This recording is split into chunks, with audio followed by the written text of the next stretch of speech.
Now, I have a friend who quite recently got into some trouble at work when he was accused by some of his workmates of being racist.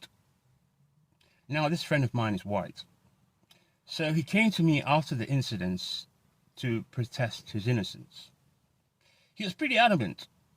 He told me there is absolutely no way anyone could call him a racist because, wait for it, he's dated black women in the past.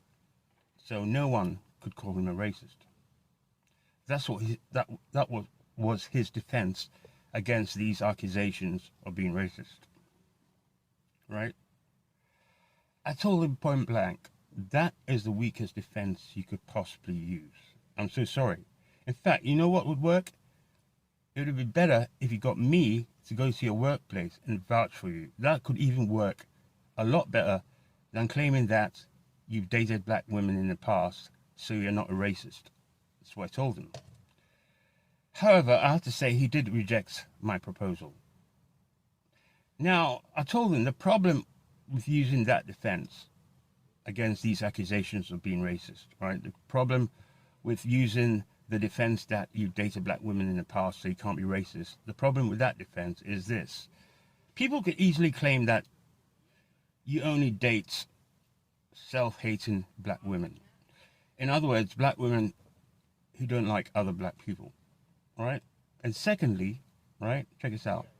Would any of these women that you've dated in the past, would any of these black women you've dated in the past agree to go to your workplace and personally vouch for your good character?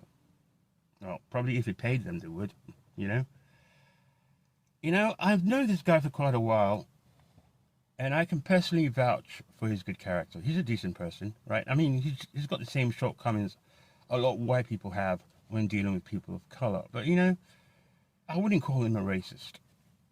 However, that would be for the work jury at his workplace to ultimately decide.